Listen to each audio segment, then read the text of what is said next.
ایک بنی ہاشم کا قبیلہ تھا اور ایک دوسرا قبیلہ جو تھا جس نے کسی بت کے سامنے سر نہیں جھکایا، وہ کوئی اور قبیلہ نہیں تھا بلکہ مولا عباس کا ننیحال تھا، قبیلہ بنی کلاب تھا۔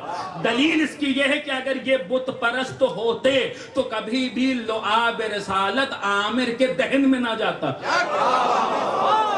ابھی دلیل دے رہا بہت توجہ کے ساتھ۔ لعاب رسالت معاب مولا عباس کے نانا کے دہن میں گیا ہے۔ دلیل تاریخ کی آپ کتابوں کو پڑھیے، رسول نے ابھی اعلان نہیں کیا، بعثت نہیں ہوئی ہے، تقریباً 25-26 سال کا سن ہے، اور کوئی بنی کلاب کے قبیلے سے آیا اور رسول نے ان سے عامر کا حال لیا کہ عامر کی طب کیسے ہیں، تو کسی نے بتایا اس وقت عامر علیل ہے، اس وقت عامر علیل ہے، مولا عباس کے نانا علیل ہے۔ تو روایتیں یہ کہتی ہیں کہ رسول نے زمین سے کچھ اٹھایا، اٹھانے کے بعد اپنا لعاب اس پہ لگایا اور اس کے بعد جو آیا تھا اس کے حوالے کر دیا اور حوالے کر کے کہا جاؤ جا کے عامر کو دے دینا، عامر شفایاب ہو جائیں گے۔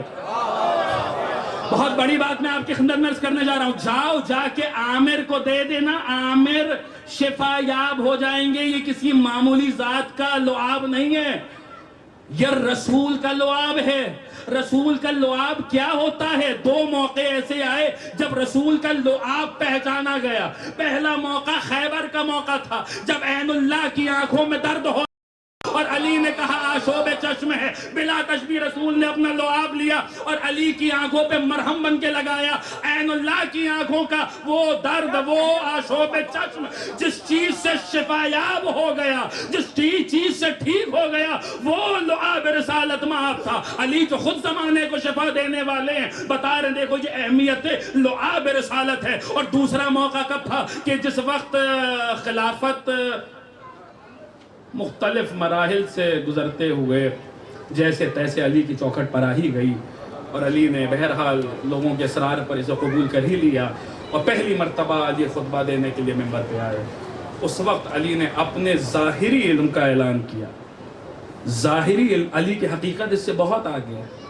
علی کی حقیقت، علی عرض کر چکا ہوں، علی کا سینہ اللہ کے علم کا خزانہ ہے، علی کا سینہ اللہ کے علم کا صندوق ہے۔ علی کی حقیقت اس سے بہت آگے ہے۔ اس وقت ظاہری علوم کی تم دیکھو، اسی کو برداشت کر لو تو یہ بڑی بات ہے۔ علی نے اپنے اس ظاہری علم کی طرف اشارہ کر کے کہا ھذا لعاب رسول اللہ صلی اللہ علیہ وآلہ، ھذا من زقنی رسول اللہ، ھذا من زقنی من زقنی بہی رسول اللہ زقن زقا۔ مولا نے فرمایا یہ رسول کا لعاب ہے جو بول رہا ہے، یہ رسول کا لعاب ہے جو بول رہا ہے۔ آپ نہیں پہنچے، یہ رسول کا لعاب کسی بت پرست کے حصے میں نہیں آتا،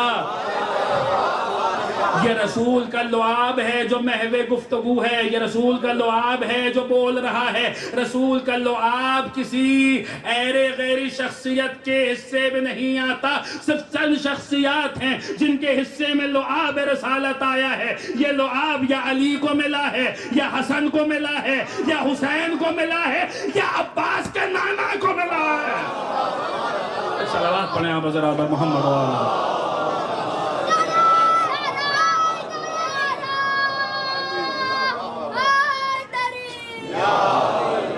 ایک صلوات پڑھیں منزل کے آپ حضرات محمد۔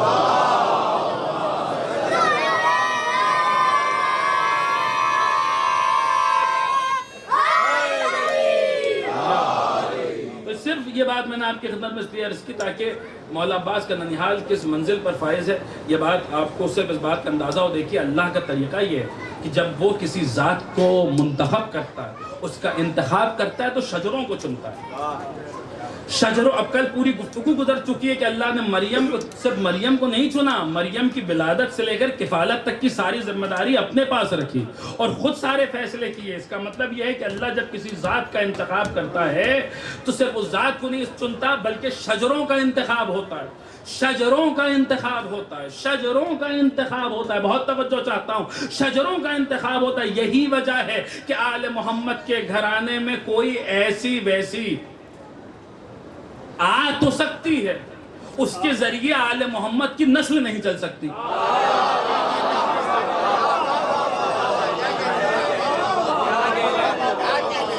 جو مجھے کہنا تھا میں کہہ گیا۔ صلوات پڑھیں آپ حضرات محمد وآلہ۔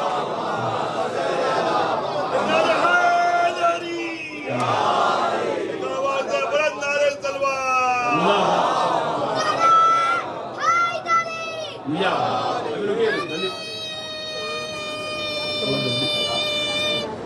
حیدری یا علی یا علی. سنیے اور جلدی سنیے. ایسی میں یوں ہی نہیں کہہ رہا, ایسی آ تو سکتی ہے لیکن اللہ کا انتخاب یہ ہے, مزاج توحید یہ ہے کہ پھر آ تو جائے گی مگر نسل نہیں چلے گی. زمانے نے یہ چیز دیکھی کہ جس وقت ہمارے اور آپ کے 8ویں امام علی رضا علیہ الصلوۃ والسلام کی شہادت ہوئی اور مامون رشید ملعون تخت پہ بیٹھا ہوا تھا, تو اس نے اعلان کیا کہ میری بیٹی فضل, اس کا عقد میں کرنے جا رہا ہوں. ان کے بیٹے ہمارے آپ کے 9ویں امام محمد تقی جواد علیہ الصلوۃ والسلام,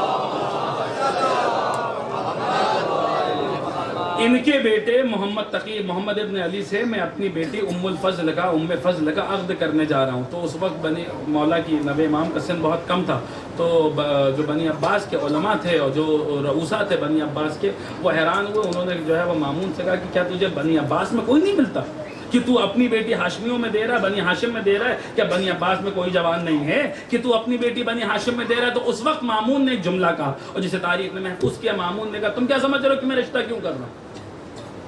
میں یہ رشتہ, اب تاریخ کی ایک پہلی سلجھ جائے گی. تم کیا سمجھ رہے ہو میں یہ رشتہ کیوں کر رہا ہوں؟ تمہیں کیا پتا کہ میں یہ رشتہ کیوں کر رہا ہوں؟ ارے معاملہ یہ, جانتے ہو میں کس سے رشتہ کر رہا ہوں؟ جانتے ہو میں اپنی بیٹی کسے دے رہا ہوں؟ میں اپنی بیٹی اسے دے رہا ہوں جو فرزند رسول ہے, جو ابن رسول خدا ہے, جو فرزند رسول ہے. میری بیٹی فرزند رسول کے گھر میں جائے گی, اور پھر جب میری بیٹی فرزند رسول کے گھر میں جائے گی تو اس کو جو اولاد ہوگی وہ اولاد بھی فرزند رسول کہلائے گی. وہ اولاد فرزند رسول ہوگی اور میں اس کا نانا رہوں گا. سمجھ میں آیا؟ یہ نانا بننے کی تمنا تھی. اب پوری تاریخ آپ کے سامنے کھل کے رہا دی. میں اپنی بیٹی جو دے رہا ہوں تو فرزند رسول کو دے رہا ہوں. فرزند جو اس کا بیٹا ہوگا وہ بھی فرزند رسول کہلائے گا. تو کہنے لگا مامون ملعون کہ اب تمہیں سمجھ میں آیا کہ میں کیوں محمد ابن علی سے اب کو اپنی بیٹی دے رہا ہوں. اپنی بیٹی دے رہا ہوں کیوں؟ کیونکہ یہ فرزند رسول ہے, یہ فرزند رسول ہے. اس کا جو بیٹا ہوگا وہ بھی فرزند رسول ہوگا اور وہ میری اولاد ہوگا, وہ میری نسل سے ہوگا. اس کا بیٹا فرزند رسول ہوگا. پوری تاریخ شروع سے لے کر آخر تک سمجھ میں آ جائے گی. اس کا بیٹا فرزند رسول ہوگا اور وہ میری اولاد ہوگا. عجب نہیں مشیت نے پکار کے کہا اے نادان, جہاں تمہاری سیاستیں دم توڑ دیتی ہیں وہاں سے ہماری حکمت کا آغاز ہوتا ہے. ہماری حکمت کا آغاز ہوتا ہے. یاد رکھنا بیٹی دینا تمہارے اختیار میں ہے, اولاد دینا ہمارے اختیار میں. ایک صلوات پڑھ دیں آپ.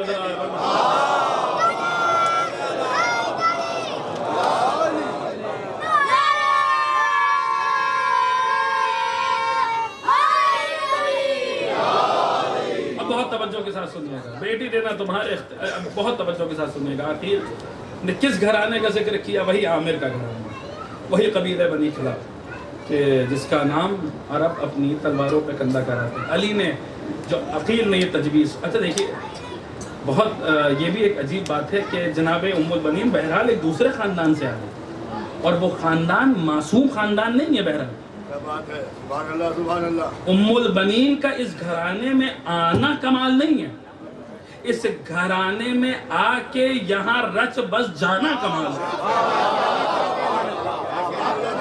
آ رہی ہیں قبیلے بنی کلاب سے اور آ رہی ہیں بنی ہاشم میں. اس گھرانے میں آ رہی ہیں جس گھرانے میں ہر طرف معصوم ہی معصوم, جہاں جو معصوموں کا گھرانہ ہے, جہاں عصمت کے پہرے, اس گھر میں البنین آ رہی ہیں جو گھر مرکز نزول وحی ہے. اس گھر میں البنین آ رہی ہیں جس گھر کی کنیز قرآن کے ذریعے گفتگو کرتی ہے. کمال یہ نہیں ہے کہ البنین اس گھر میں آ گئی. یوں تو امیر المومنین کی اور بھی زوجے اور بھی جو ہے ازواج تھی, لیکن ان ازواج میں, ان تمام ازواج میں جناب سیدہ کے بعد اگر کسی خاتون کو سب سے مرکزی حیثیت حاصل ہوئی ہے تو وہ ذات البنین کی ذات ہے, وہ ذات مادر ابو الفضل عباس کی ذات ہے. یہ بات بہت محسوس کرنے والی ہے اور اگر بزرگ اس بات کو محسوس کریں گے تو یقیناً دعاؤں سے نوازیں گے. کمال البنین یہ نہیں ہے کہ البنین بنی کلاب سے نکل کر بنی ہاشم کے گھر میں آ گئیں اور امیر المومنین کے گھر میں آ گئی. نہیں, کمال البنین یہ ہے کہ البنین اس طریقے سے آئیں اس طریقے سے آئی معصوموں کے گھرانے میں ایسی رچ بس گئی کہ ام البنین کے بیٹے کو فاطمہ نے اپنا بیٹا کہہ دیا۔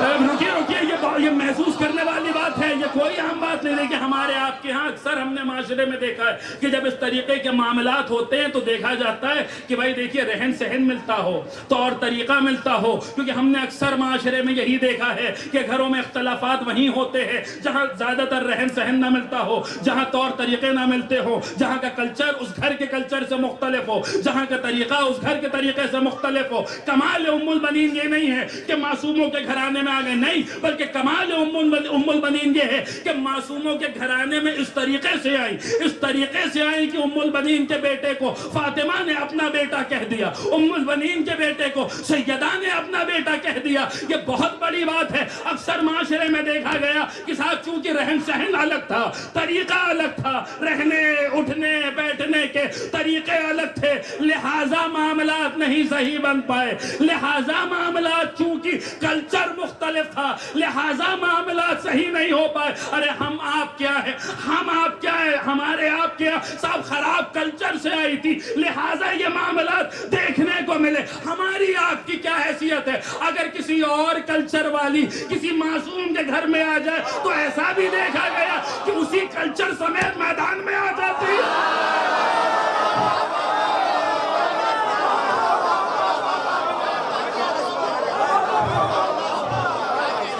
ایک صلوات بنا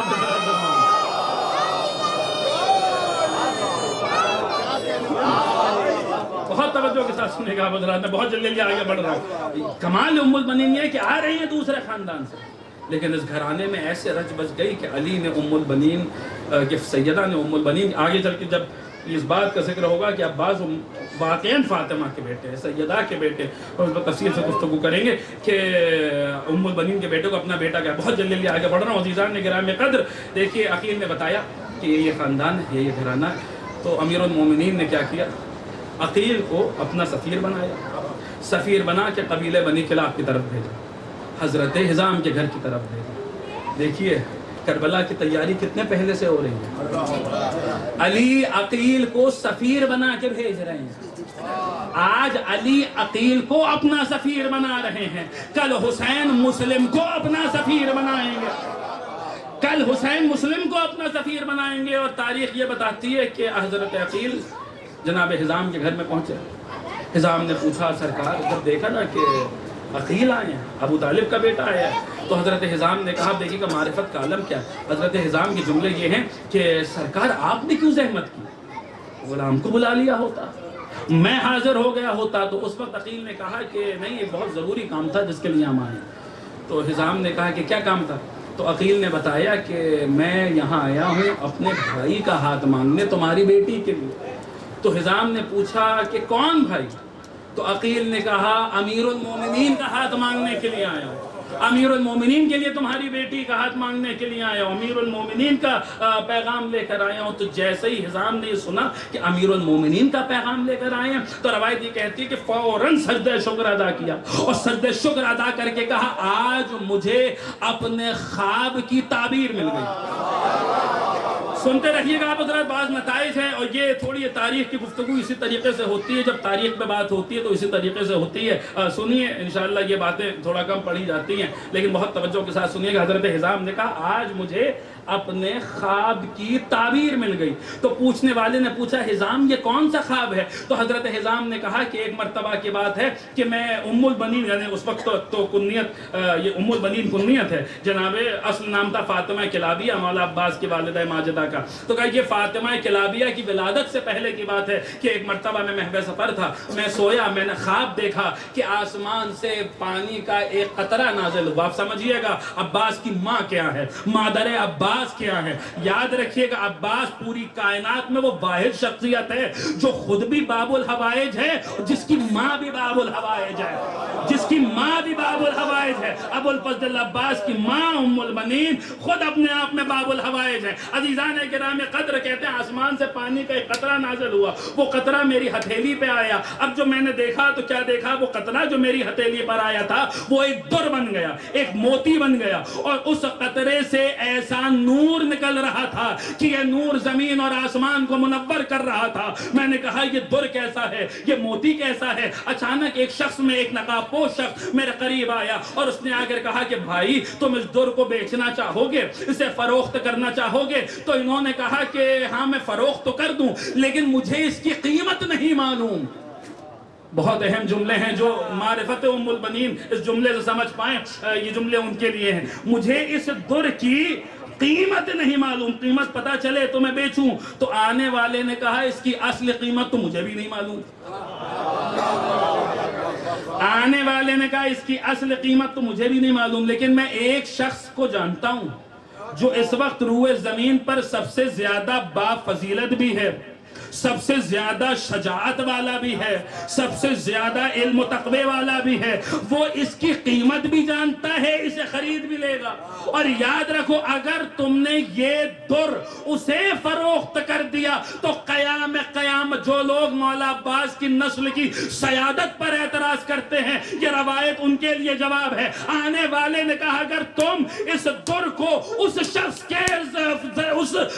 کے ہاتھوں فروخت کر دو گے تو سب سے زیادہ فضیلت بھی رکھتا ہے، سب سے زیادہ شجاعت بھی رکھتا ہے، سب سے زیادہ علم و تقوی بھی رکھتا ہے، تو قیامت تک تمہاری نسل میں سعادت بھی آ جائے گی، سیادت بھی آ جائے گی۔ اے صلوات پڑھیں آپ حضرات محمد و آل محمد۔ حیدری آل سنیے آپ حضرات،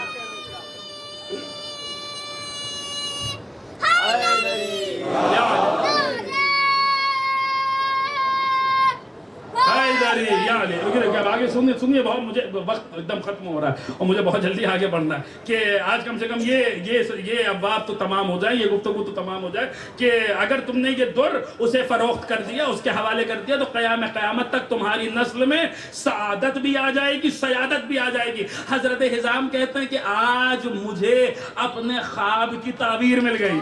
وہ کون ہے جو روئے زمین پر سب سے زیادہ بافضیلت بھی ہے، سب سے زیادہ شجاعت والا بھی ہے، سب سے زیادہ علم و تقوی والا بھی ہے؟ وہ کون ہے جسے میں یہ در دوں گا، جس کے حوالے کروں گا تو قیامت تک حزام کی نسل میں سعادت رہے گی اور سیادت رہے گی، سیادت رہے گی، سیادت رہے گی۔ عزیزان گرامی قدر حزام نے کہا یقیناً یہ میرے خواب کی تعبیر ہے، لیکن سرکار اگر اجازت دیں تو میں ذرا اپنی بیٹی سے پوچھ لوں۔ ارے کیا سن رہے ہیں آپ؟ دیکھیے کیا کروں، آج کی گفتگو ہی کچھ اس حوالے سے ہو رہی ہے، اب میں کیا کروں، میری مجبوری ہے، میں کیا کروں۔ یہ اتنا زیادہ نہیں ہوتا تھا، روز جو ہے کچھ دو چار جملے آ جاتے تھے، لیکن کیا کیا جائے آج کچھ اب جو ہے وہ یوں سمجھتا ہوں کہ فضائی کچھ ایسی بن گئی ہے تو کیا کیا جائے۔ ذرا میں اپنی بیٹی سے پوچھ لوں، اپنی بیٹی سے پوچھ لوں، بیٹی سے پوچھ لوں، بیٹی سے پوچھ لوں۔ مولا عباس کے نانا بتا رہے ہیں کہ یہ خاندان کتنا شریف خاندان ہے، اپنی بیٹی سے پوچھ لوں۔ یہ بیٹی سے پوچھ کر بیٹی دینے والا خاندان ہے، گڑیا کھیلتی ہوئی بیٹی کو حوالے کر دینے والا۔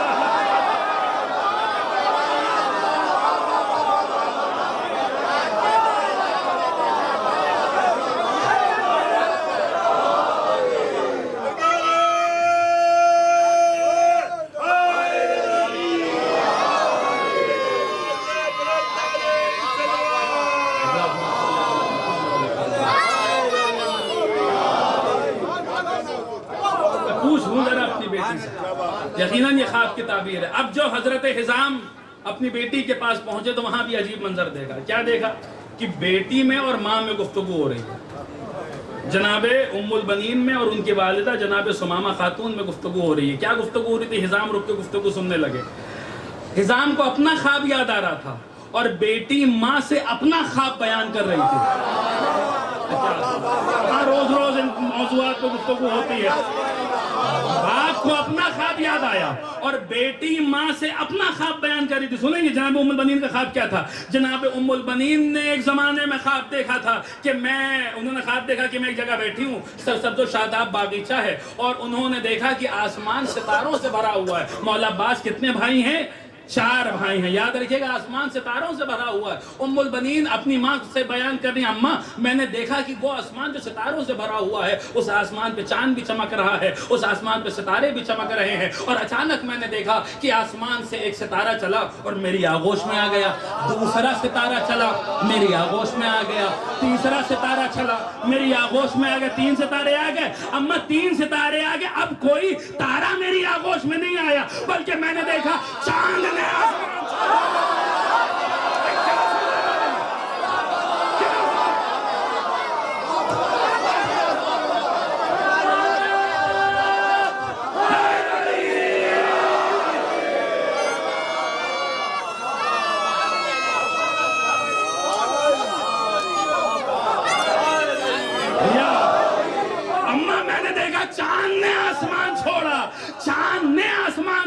اور میری آغوش میں آ گیا.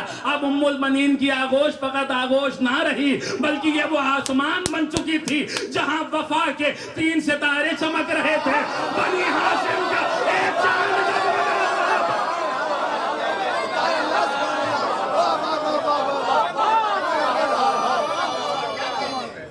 ایک صلوات پڑھتے ہیں. بہت جلدی سنیے گا, بات تمام کر رہا ہوں. جہاں وفا کے 3 ستارے جگمگا رہے تھے, ایک بنی ہاشم کا چاند چمک رہا تھا. وہ تارے کیا تھے, وہ چاند کیا تھے؟ دیکھیں چاند قمر بنی ہاشم پر الگ سے گفتگو ہونی ہے, انشاءاللہ کل کوشش کروں گا کہ قمر بنی ہاشم ہی سے گفتگو کا آغاز کروں. اس وقت بس اتنا سن لیجئے کہ وہ چاند کیا ہے, وہ چاند کیا ہے, یہ چاند کون سا چاند ہے. رات جتنی اندھیری ہوتی ہے چاند اتنا نکھر کے سامنے آتا ہے, چاند اتنا نکھر کے سامنے آتا ہے. اس چاند کو دیکھنا ہے جو ام البنین کی آغوش میں ہے, تو یہ چاند کہاں ملے گا, یہ چاند کہاں پہچانا جائے گا. اس چاند کو اگر پہچاننا ہے تو تاریخ اسلام کی سیاہ ترین رات دیکھنی ہوگی. تاریخ اسلام کی سیاہ ترین رات کب آئی؟ تاریخ اسلام کی سیاہ ترین رات آئی میدان صفین میں, وہ لیلۃ الحریر, وہ میدان صفین کی رات جہاں تلواریں چل رہی تھی, جہاں خون برس رہا تھا, جہاں موت کا بازار گرم تھا. ایسے ماحول میں ادھر سے ایک بڑا پہلوان آیا تھا ابن شاہسا, اور یہ ہو رہا تھا ادھر سے کون آئے گا اور کون اس کے مقابلے کے لیے میدان میں آئے گا. علی نے ایک مرتبہ اپنے بیٹوں کی طرف دیکھا اور دیکھ کر کہا, آج میں چاہتا ہوں کہ میرا کوئی بیٹا میدان میں جائے. حسن آگے بڑھے, علی نے کہا نہیں, آپ تو رسول کے بیٹے ہیں, آپ پسر رسول ہیں, میں چاہتا ہوں میرا کوئی بیٹا میدان میں جائے. تو تاریخ یہ لکھتی ہے 13 برس کا عباس آگے بڑھا, بابا اجازت دیجئے میں میدان میں جاتا ہوں. علی نے عباس کا وہ حسن و جمال دیکھا, وہ شباب دیکھا, وہ سن دیکھا. 13 برس کے عباس ہے, لیکن عباس کو اپنے قریب بلایا اور یہی جملے ملتے ہیں کہ علی نے اپنا ماما اٹھایا, عباس کے سر پہ اپنا ماما رکھا, اپنی ذرا عباس کو بہنائی اور چہرے پہ نقاب ڈالی, اور پھر عباس کو اذن دیا. عباس میدان میں آئے. ابن الشعثاء کے 7 بیٹے تھے, وہ اس نے دیکھا, اس نے کہا یہ کون آ رہا ہے میرے مقابلے کے لیے, تو اس نے اپنے 7 بیٹوں کو آگے بھیجا. اس کے 7 بیٹے جیسے آئے تھے ویسے چلے گئے. اس کے 7 بیٹے جیسے آئے تھے ویسے چلے گئے. ابن الشعثاء میدان میں آیا اور یہی دیکھا گیا, جیسے 7 بیٹے گئے تھے ویسے ان کا بابا گیا. اب فوج والوں نے تو اس نقاب پوش کو دیکھا, یہ کوئی معمولی جوان نہیں ہے, یہ کوئی معمولی لڑنے والا نہیں ہے. یہ نقاب بتا رہا ہے کہ میدان میں علی آئے ہیں, یہ نقاب بتا رہا ہے کہ میدان میں علی آئے ہیں. اب معاملہ یہ ہے, اب جنگ انفرادی تمام ہو گئی. عباس کی تلوار کے مقابلے پر پوری سپاہ شام ہے اور پوری فرعون شام کی فوج ہے. اور پھر عجیب منظر دیکھا گیا, جہاں یہ تلوار جاتی تھی وہاں سے شور اٹھتا تھا, ادھر مت جانا, ادھر سے بچو, ادھر علی لڑ رہے ہیں, ادھر سے بچو, ادھر علی لڑ رہے ہیں, ادھر سے بچو, ادھر علی لڑ رہے ہیں. عباس نے فرعون شام کے فوج سے علی اس طریقے سے کروایا, اور دور سے خود علی اپنی آنکھوں سے یہ منظر دیکھ کر خوش ہو رہے ہیں, ہمارا بیٹا ہمارے دشمن کی فوج میں اس طریقے سے علی علی کروا رہا ہے. جب کچھ دیر ہو گئی اور فوج کہتی رہی ادھر مت جانا, ادھر علی ہے, ادھر سے بچو, ادھر علی ہے, ادھر نہ لڑنا, ادھر علی ہے. جب کچھ دیر تک علی علی کی صدائیں ہو چکی اور علی کچھ دیر تک یہ منظر دیکھ چکے تو تاریخ نے لکھا کہ علی نے بھی اپنے چہرے پہ نقاب ڈالی, علی نے بھی ذوالفقار ہاتھوں میں لی, علی بھی میدان میں آ گئے. اب فوج دیکھ کر حیران تھی, اب تلک تو ایک ہی علی تھا.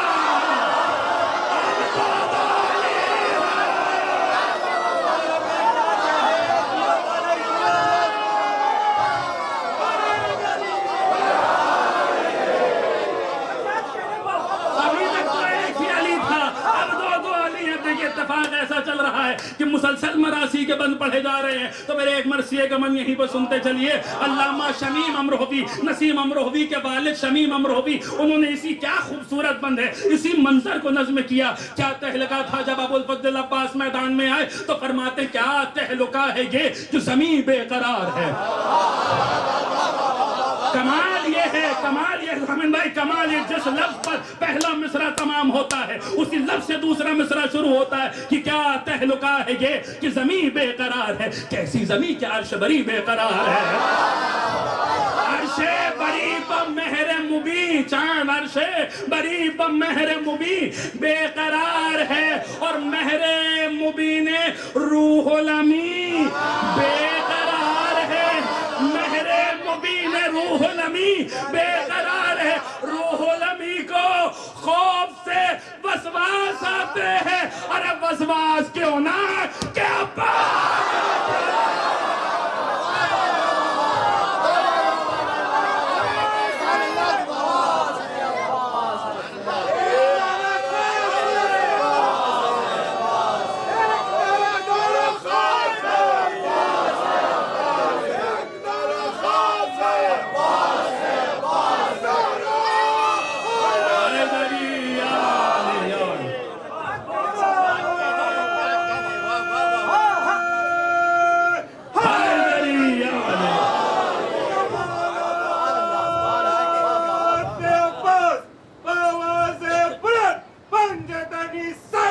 اللہم صلی علی محمد وآل محمد.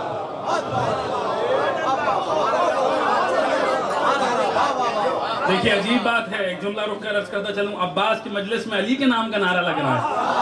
یہ بھی کتنی عجیب بات ہے. یہ بھی دیکھیں عباس کون, ابوالفضل عباس وہ ہیں کہ جن کے لیے آیت اللہ سید مہدی بحر العلوم نے لکھا کہ ظافر جن کو بھی اگر کوئی پریشانی ہوتی تھی تو وہ مولا عباس کی بارگاہ میں اپنی مناجات لے کر آتے تھے اور کہتے تھے یا والیونا یا ولی اللہ اغثنی یا قرۃ عین اسد اللہ اغثنی قد جئت الی بابک للہ اغثنی ارحم لنبی لید اللہ اغثنی من کان سواک ملک الجنۃ والناس لا والیونا غیرک یا حضرت عباس. ظافر جن کہتے تھے یا والیونا یا ولی اللہ اغثنی, اے اللہ, اے ہمارے والی, اے اللہ کے ولی میری مدد کیجئے. قد جئت الی بابک للہ اغثنی, میں آپ کے دروازے تک آ گیا, اب اللہ کے لیے میری مدد کیجئے. ارحم لنبی ید اللہ اغثنی, نبی کے لیے مجھ پر رحم کیجئے, علی کے لیے میری مدد کیجئے. من کان سواک ملک الجنۃ والناس, مجھے نہ کسی ملک کی ضرورت ہے, نہ کسی جن کی ضرورت ہے, نہ کسی انسان کی ضرورت ہے. لا والیونا غیرک یا حضرت عباس, اسے کسی اور کی ضرورت بھی کیا ہے جس کا والی ابوالفضل عباس ہے.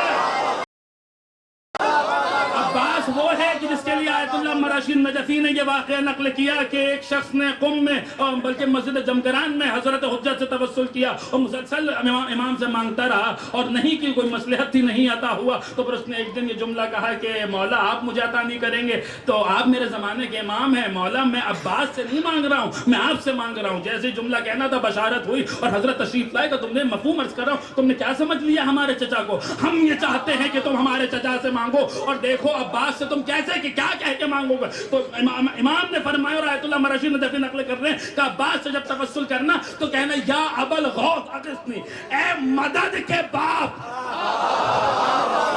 مدد کے باپ, مدد کے باپ میری مدد مدد کیجئے. وہی عباس کیوں نہ عباس کی مجلس میں علی کا نام کے نعرہ لگے. ایک مصرع سنیے خالی خدائے سخن مرزا دبیر اللہ مقامہ کا. یہ عباس کہ جسے اولیاء خدا اپنی اپنی مدد کے لیے پکارتے ہیں, وہ عباس جس سے زمانے کا امام مدد مانگنے کا حکم دیتا ہے. یہ ابو الفضل عباس بھی جب میدان میں آتا تھا تو کیا کرتا تھا؟ تو سرکار دبیر نے کہا کہ انگلی سے لکھ کے گردن توسن پہ یا علی,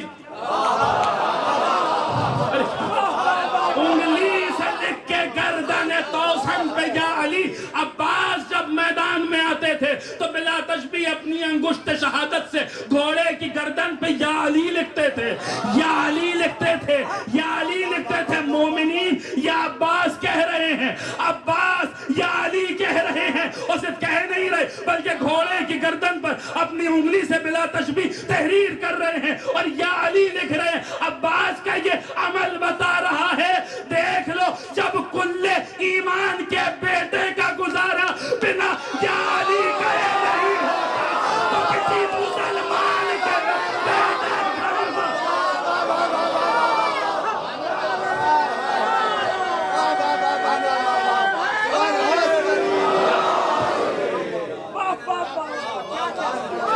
عباس کا معاملہ. سنیے بہرحال میں گفتگو تمام کر رہا ہوں کہ وہ چاند جتنی رات تاریک ہوتی ہے اتنا زیادہ خوبصورتی سے چاند نکھر کے سامنے آتا ہے. علی بہت دیر تک دیکھتے رہے اور جب کچھ دیر ہو گئی تو علی نے تلوار اٹھائی اور میدان میں آئے اور تلوار چلانی شروع کی اور جنگ لڑنی شروع کی. لوگوں نے کہا اب تک تو ایک علی کا مقابلہ تھا, یہ اب دو علی کیسے آ گئے؟ پھر عجیب منظر دیکھا گیا. وہ جو علی آیا تھا وہ لڑتے ہوئے علی کے قریب آیا, لڑتے ہوئے علی کو روکا, روک کر بلا تشبیہ آنے والے علی نے اپنا ہاتھ اٹھایا, لڑتے ہوئے علی کے چہرے سے نقاب ہٹائی اور پھر نقاب ہٹا کر ویسے ہی اشارہ کی جیسے کبھی غدیر کے میدان میں نبی نے علی کی طرف اشارہ کر کے کہا تھا فَهَذَا عَلِيٌّ مَوْلَا, ویسے ہی اس مولا نے اس مولا کی طرف اشارہ کر کے کہا هَذَا قَمَرُ بَنِي هَاشِمٍ.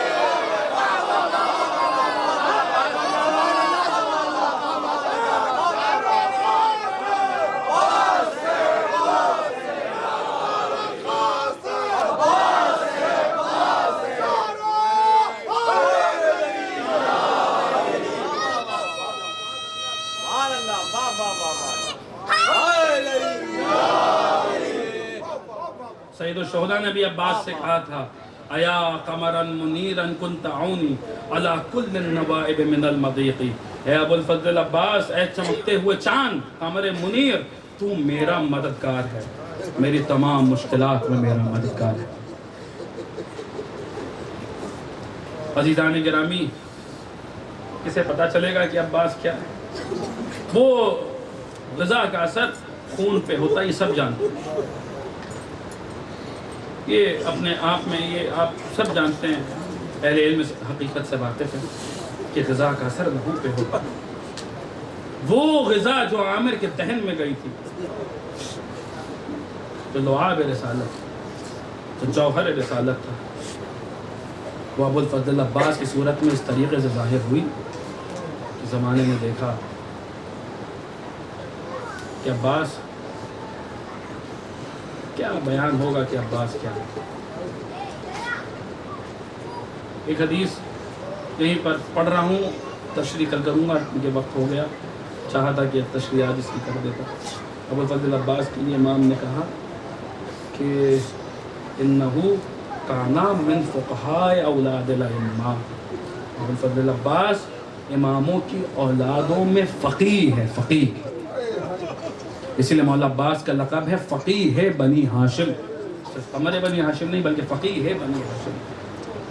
کربلا معلیٰ میں یہ دو فقیہ تھے اور ان میں بڑا ربط ہے. یہ دو فقیہ ہیں کربلا میں جن کے واقعات بڑے مربوط ہیں. ایک فقیہ بنی ہاشم ہے جو ابو الفضل عباس ہے, اور دوسرا فقیہ وہ ہے جسے حسین نے خط لکھ کر بلایا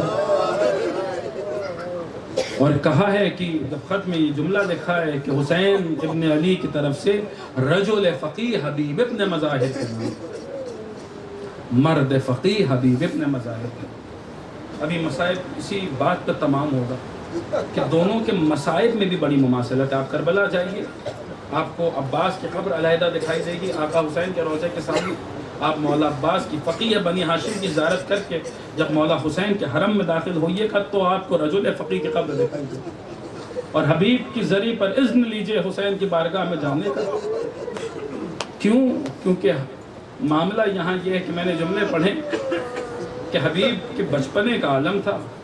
رسول خدا حبیب ابن مظاہر سے بے پناہ محبت کرتے تھے۔ حبیب اصحاب رسول میں، اصحاب امیر المومنین میں، بلکہ خواص اصحاب امیر المومنین میں سے حضرت حبیب ابن مظاہر۔ رسول حبیب سے بے پناہ محبت کرتے تھے، بے پناہ الفت کرتے تھے، بے پناہ حبیب کا احترام کرتے تھے۔ کم سنی کا عالم تھا حبیب ابن مظاہر کی۔ کسی نے پوچھا کہ یا رسول اللہ اور بھی بچے ہیں لیکن آپ حبیب ابن مظاہر سے اتنی محبت کیوں کر رہے ہیں، اس بچے سے کیوں اتنی محبت کر رہے ہیں؟ تو رسول نے فرمایا میں نے اسے دیکھا کہ جب میرا حسین چلتا ہے تو یہ حسین کے قدموں کی خاک اٹھا اٹھا کے اپنے چہرے پہ ملتا ہے۔ اس کی نظروں میں حسین کا ایسا احترام ہے کہ یہ حسین کی خاک اٹھا اٹھا کے اپنے چہرے پہ ملتا ہے۔ رجل فقی حبیب ابن مظاہر، ہماری جانا قربان ان کی عظمت اور ان کے مرتبے پر۔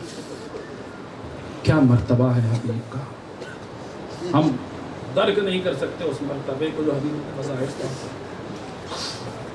حسین نے خط لکھ کے بلایا، اور کس وقت بلایا خط لکھ کے؟ جب فوجوں پہ فوجیں آ رہی تھی تو ایک دکھیاری بہن نے اپنے بھائی سے کہا بھیا ادھر تو فوجوں پہ فوجیں آ رہی ہیں، کیا آپ کا کوئی نہیں ہے کہ جسے آپ بلائیں؟ ہمارا دل بیٹھا جا رہا، ادھر سے گھوڑوں کی ٹاپوں کی آوازیں سنائی دے رہی ہیں، لشکر پہ لشکر آ رہا ہے، کیا آپ کا کوئی نہیں ہے جسے آپ بلائیں؟ اس وقت مولا حسین نے خط لکھا۔ اور جب آپ تفصیلات میں جانے کا وقت نہیں ہے، میں آگے بڑھ رہا ہوں، جب حبیب تک خط پہنچا ہے اور جیسے تیسے حبیب کو تفصیل آپ جانتے ہیں کہ کیسے حبیب کربلا تک پہنچے، لیکن آپ اس بے بسی کا اندازہ لگائیے کہ زینب کے دل میں یہ کتنی بڑی بات تھی، کتنا بڑا ارمان تھا کہ یزیدی فوج میں لشکر پہ لشکر آ رہا، میرا بھیا اتنا تنہا ہو گیا کہ کوئی نہیں ہے جو میرے بھائی کی مدد کے لیے آئے، کوئی نہیں ہے جو میرے بھیا کی نصرت کے لیے آئے۔ ایسے وقت میں تاریخ لکھتی ہے، کتب مقاتل بیان کرتی، جب گرد اڑی اور لشکر حسینی میں یہ شور ہوا کہ حسین کے بچپن کا دوست حسین کی نصرت کے لیے آیا ہے، فوج میں تکبیر کی صدائیں بلند ہوئی، اللہ اکبر۔ زینب نے تکبیر سنی، فضہ سے کہا اماں فضہ یہ کیا ہو گیا کہ تکبیر بلند ہو رہی ہے؟ فضہ در خیمہ پہ آئی، پتہ کیا تو معلوم ہوا کہ آقا حسین کا بچپن کا دوست آیا ہے۔ فضہ زینب کے پاس آئی، آ کر کہتی شہزادی ایک اچھی خبر ہے، اور خبر یہ ہے کہ آقا حسین کا بچپن کا دوست حبیب ابن مظاہر آپ کے بھائی کی مدد کے لیے آیا ہے۔ جیسے ہی فضہ کا یہ جملہ سنا، زینب نے کہا اماں فضہ ذرا جانا اور جا کے حبیب سے کہہ دو، اے حبیب علی کی بیٹی نے تمہیں سلام کہا ہے، فاطمہ کی بیٹی نے تمہیں سلام کہا ہے۔ فضہ نے آ کے زینب کا سلام حبیب تک پہنچایا۔ روایت کے جملے یہ حبیب منہ پیٹنے لگے، ہائے شہزادیوں پہ یہ وقت آ گیا کہ غلاموں کا سلام کر رہی ہے۔ اجرکم اللہ، خدا آپ کی عطا کو قبول فرمائے۔ اور سنیے دو چار دن میں نے کیوں کہا عباس کے مصائب میں اور حبیب کے مصائب میں بھی بڑی مماثلت ہے۔ حبیب کربلا معلیٰ میں اس وقت میدان جنگ میں آئے ہیں جس وقت شان امامت میں گستاخی ہوئی، اس وقت ملعون نے وہ جملے ادا نہیں کیے جا سکتے، وہ کہے نہیں جا سکتے جو اس نے کہے ہیں۔ جس وقت شان امامت میں گستاخی ہوئی ہے، نماز کا وقت ہونے جا رہا تھا، سعید اور زہیر آگے کھڑے ہونے جا رہے تھے، آقا حسین کے لیے اپنے سینے پہ تیر کھانے جا رہے تھے، لیکن حبیب نے کہا نہیں آقا، رجل فقی ہے نا حبیب جانتے ہیں کہ کیا ہے حقیقت، حبیب جانتے ہیں کہ عظمت امامت کیا۔ حبیب نے کہا نہیں آقا، پہلے میں جاؤں گا جس نے آپ کی شان میں گستاخی کی ہے اسے جواب دوں گا، نماز میں آپ کے نانا کے پیچھے پڑھوں گا۔ یہ حبیب ابن مظاہر کی جملے ہے کہ نماز، اب میں نماز آپ کے نانا کے، آپ کے جد کے پیچھے پڑھوں گا۔ روایت ضعیفی کا عالم ہے، 80 برس سے زیادہ سن ہے حضرت حبیب ابن مظاہر کا، اور عالم یہ ہے کہ اس ضعیفی کے عالم میں بھی 62 ملائین کو فنار کیا حضرت حبیب ابن مظاہر نے۔ اور جب 62 ملائین کو فنار کر چکے ہیں تو روایت یہ کہتی ہے جب اس ضعیف کو فوجوں نے گھیرا، 2 ملعون بیک وقت آگے بڑھے۔ ایک کا نام تھا بدیل تمیمی، دوسرے کا نام تھا حسین ابن نمیر، ملعون، یہ مشہور ملعون ہے فوج یزیدی کا، حسین ابن نمیر، بدیل تمیمی، یہ دونوں ملائین ایک طرف سے آگے بڑھے، ایک نے نیزے سے وار کیا، حبیب زمین پر آئے، دوسرا تلوار لے کے آگے بڑھا حبیب کا سر کاٹنے کے لیے۔ اب دیکھیں یہاں سے حبیب کی شہادت کے مصائب شروع ہو گئے، اور میں چاہتا ہوں کہ آپ محسوس کیجئے گا ان باتوں کو، اور انشاءاللہ جب جب یاد آئے گا، جب جب روئیں گے۔ یہاں ایک ملعون آگے بڑھا سر کاٹنے کے لیے۔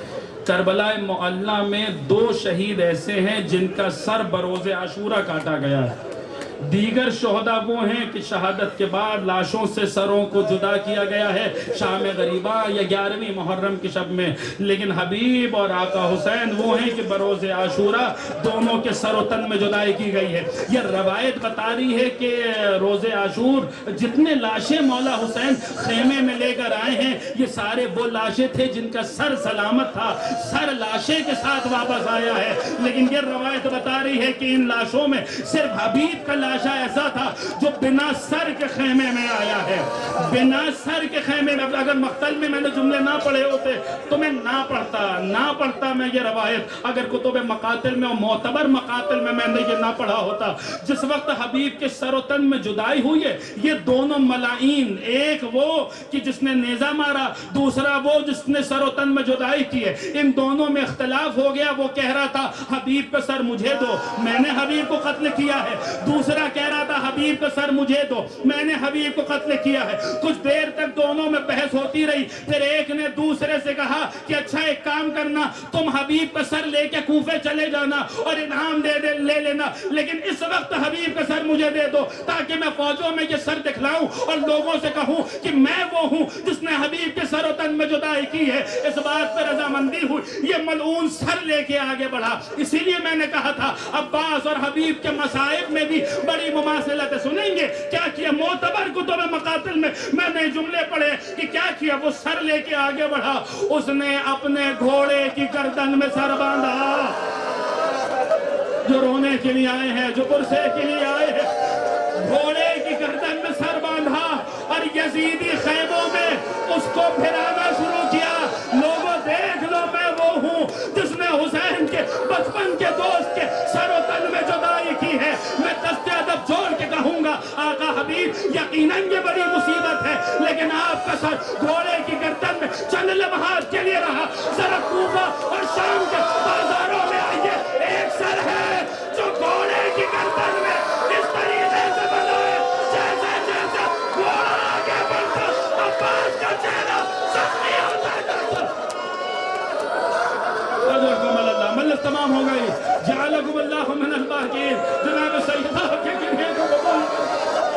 امام حسین کے بچپن کے دوست کا ذکر ہے، آقا حسین کے سب سے بڑے ناصر کا ذکر ہے، شیخ الانصار کا ذکر ہے۔ روئیے اور مولا حسین کی خدمت میں پرسہ پیش کیجئے۔ اور میں نے مجلس کو تمام کر دیا۔ عزیزان گرامی، حبیب کہاں کے رہنے والے تھے؟ حبیب کوفے کے رہنے والے تھے۔ کوفے کے صاحب نفس المحموم نے تحریر کیا، حضرت ابی حبیب کا ایک بیٹا تھا، اس نے بلوغ تک پہنچ رہا تھا یا پہنچ چکا تھا، ابھی نوجوان بیٹا تھا حبیب ابن مظاہر کا۔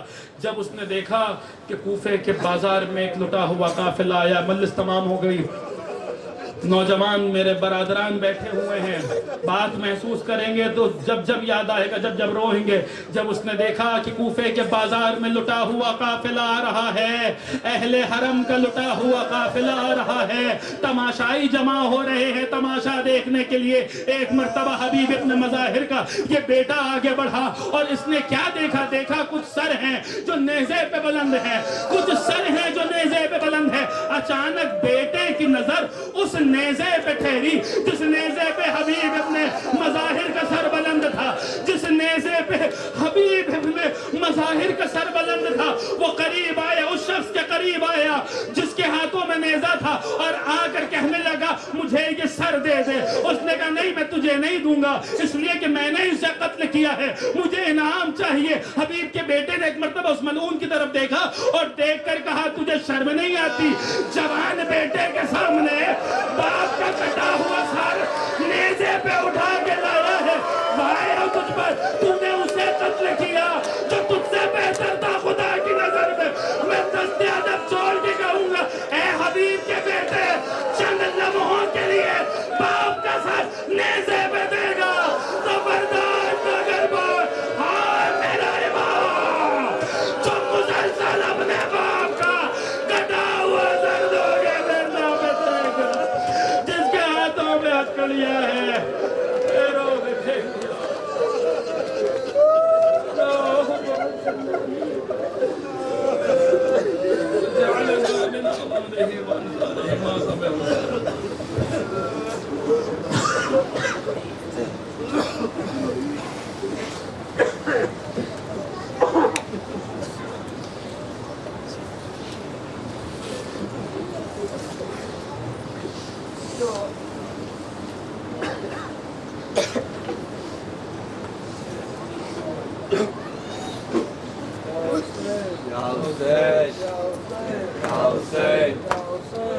ہائے فرات ہائے فرات ہائے فرات ہائے فرات ہائے فرات ہائے فرات ہائے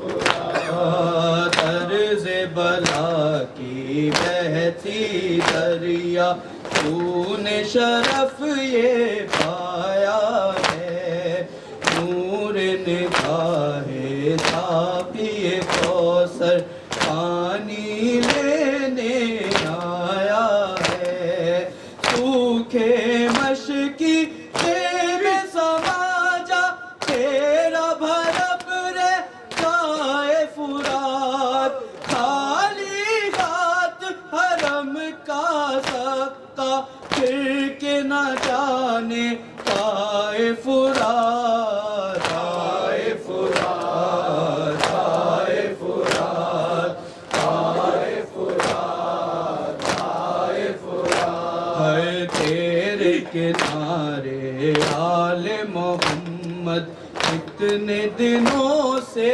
ٹھہری ہے یہ تو بتا دے مہمانوں کی تو نے کیا خاطر کی ہے مٹی نم ہو سبزہ تر ہو پانی تیرا اڑ جائے فرات دو دن گزرے نبی کا کنبہ بوند نہ پانی پائے فرات آئے فرات آئے فرات آئے فرات آئے فرات ہے چھوٹے چھوٹے پھول سے بچے 16 پہر سے پیاسے ہیں پارے قلب رحمت عالم پانی تک کو ترسے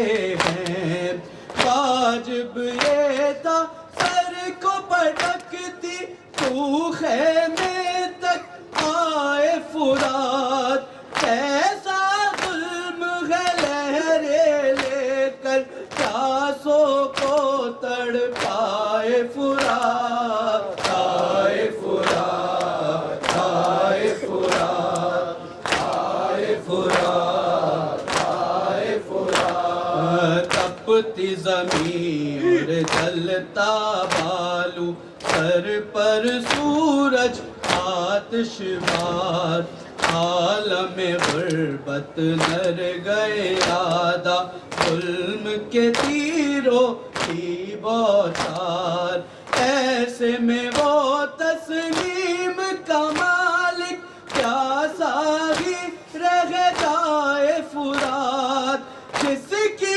ماں قدرت کی طرف سے نہر میں اپنے پائے فرات آئے فرات آئے فرات آئے فرات آئے فرات ہے پانی کی قلت کے سبب سے مقتل میں رن پڑھ نہ سکے پیاس کی شدت ایسی تھی شبیر کے ساتھ ہی چڑھ نہ سکے ایک یہی عباس بچا ہے وہ بھی نہ یوں رہ جائے فرات اتنا ہو کہ سب کو پلا کر خود بھی پانی پائے فرات آئے فرات آئے فرات آئے فرات آئے فرات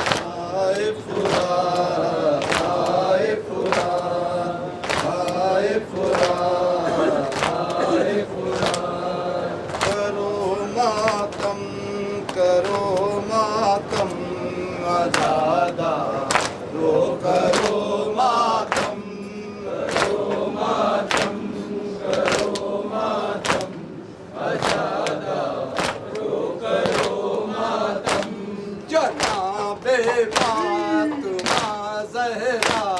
کے اجڑے گھر کا ہے ماتم کرو ماتم کرو ماتم اشادہ رو کرو ماتم بنی حاسم 18 مہینے انور کا ہے ماتم کرو ماتم کرو ماتم اشادہ رو کرو ماتم شہ بے کس کے چشمانے علی اصغر کا ہے ماتم کرو ماتم کرو ماتم اشادہ رو کرو ماتم جہاں میں مومنوں فرزند پیغمبر کا ہے ماتم کرو ماتم